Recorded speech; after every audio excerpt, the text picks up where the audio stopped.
Hi and welcome to my channel, Shades of Sage, where I share all things motherhood. My name is Tashima, I'm a doula and mama of 5, and today I am sharing why I decided not to reveal my last pregnancy on social media. So if you're interested to know the reasons behind that, just keep watching. If you're a subscriber or if you've been watching my channel for a while now, you know that I'm a doula, so I share everything you can think about concerning motherhood. So breastfeeding, birthing, labor, raising kids, all of that stuff, and support, for parents, for families in general as a whole. So for my last pregnancy, I shared pretty much everything that you could think of for my 4th pregnancy, and I kind of took you all through that journey with me with my 4th pregnancy. So that was actually the first pregnancy, my first and only pregnancy that I shared on social media. Before that, with my other children, I did not really have social media, so I did not announce pregnancies or whatever for my first 3, and so for my 4th I did. And so it was nice to kind of share things in the moment. It was nice to share in the moment, but when the birth went the way that it did, it kind of didn't go the way I wanted to. It didn't go the way I planned it to. So I still continue to share postpartum, and I'm still glad that I have all of those videos and all of that still here on my channel and everything like that. But I just knew this time going into it that I didn't want to expose myself that way. I feel like, again, so it may not seem that way, but I'm a pretty private person, so I'm not like a social butterfly or anything like that. I can talk to people, and I do love talking to people and everything like that, but social media is its own kind of thing. And I really did start this channel just to be able to help other moms, and just basically so that there was people that look like I did, here on the internet, talking about things that I found interesting, like birth and breastfeeding and all of that. Right. So going into this pregnancy, I just was I just really felt the need to protect myself, protect my mental health and peace and all of that.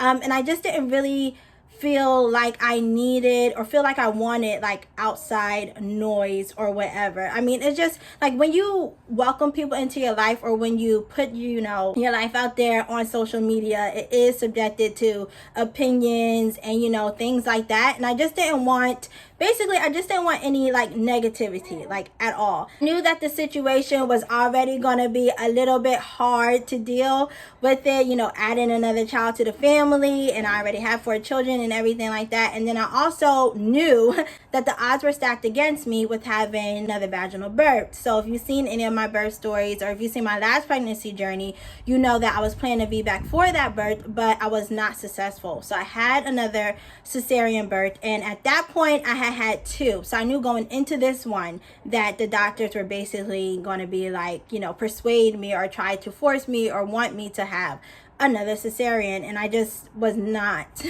willing to do that. So I just really focused the pregnancy on staying positive and staying calm and stress-free. I feel like I needed that in order to get my mind in the right mindset to give birth vaginally again. So my first 2 VBACs went awesome, no issues really, and I just really needed to focus and regroup this time around. So this time I was off social media the whole entire time, from the moment I found out until after I gave birth. And like I said, during that time, I just really researched a lot. I'm a researcher anyway, and there's a lot that I already knew, obviously about VBAC and childbirth and everything like that from my personal experience and being a doula and everything. But this time I just really focused on the best way to prepare for labor, and just trying different things this pregnancy, or my last pregnancy, that I'd never done before, like the nipple simulation, the curve walking, and things like that I really do think were helpful in helping me to be successful and to have another vaginal birth after the 2 C-sections. And it also was just really important to me to try to be as stress-free as possible, whenever I felt myself getting too stressed out or anything like that. This time around, I had a baby journal, which was so fun for me. It was so instrumental because I just wrote down my thoughts and feelings throughout the pregnancy. So in the future, as my daughter gets older, if she ever wants to read that, she can. And I kind of wish I had that for all of my children, but I think I have it for 3 of them, but for not for 2, the 2 middle ones. So yeah, I needed the mindset to just stay clear, I needed to learn the things I needed to learn. I talked with a lot of other ladies who had successful vaginal births after 2 C-sections or more, because it is possible. And then I just cut off anything that was negative, or any people that were negative, or that just wanted to discourage me. Like, even for the end of my pregnancy, I stopped going to my prenatal appointments because it seemed like every time I went to the doctors, they were talking about just the statistics and everything like that, and things that can happen for a VBAC, which I knew already. But I was like, I can't allow myself to keep thinking and harping on these things when I really need to just be trusting my body during this process. Like, I was working at the time as well, and I did not even reveal it to my boss. Like, they didn't know I was pregnant until I think maybe 4 weeks before I gave birth, which was like 2 weeks, maybe a month. Yeah, a month before I went out on maternity leave. So they didn't even know. Like, when they hired me, I was already in the middle of my pregnancy, and they didn't know. Yeah. So that is why I did not share here on social media, because I knew mentally I couldn't handle it. Like, the questions or the judgment and and all of those things, I just had to shut that out at that time. And I was successful in having my vaginal birth after 2 C-sections, so I think it worked.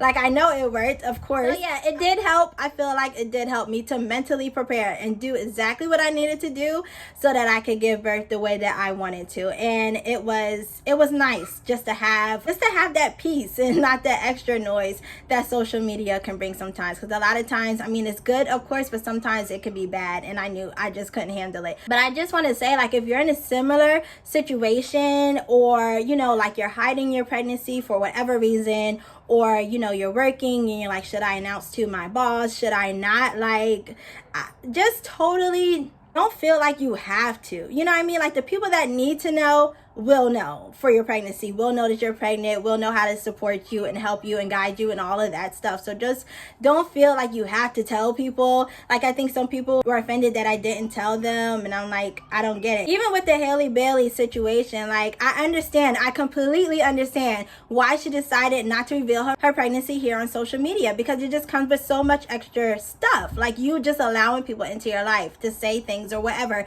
and people, sometimes they're not nice, sometimes they're mean, sometimes they're rude, and it's just, if you need to protect your mental peace, I am totally for it. I totally understand it. She did what she had to do. At the end of the day, she has to take care of her baby. The father has to take care of the baby, and really, that's really all who needs to know anyway. So anyway, that is my story. That is why I decided not to share. But of course, now that I'm on the other side of the experience and I'm postpartum, I just really do want to share as much as I could.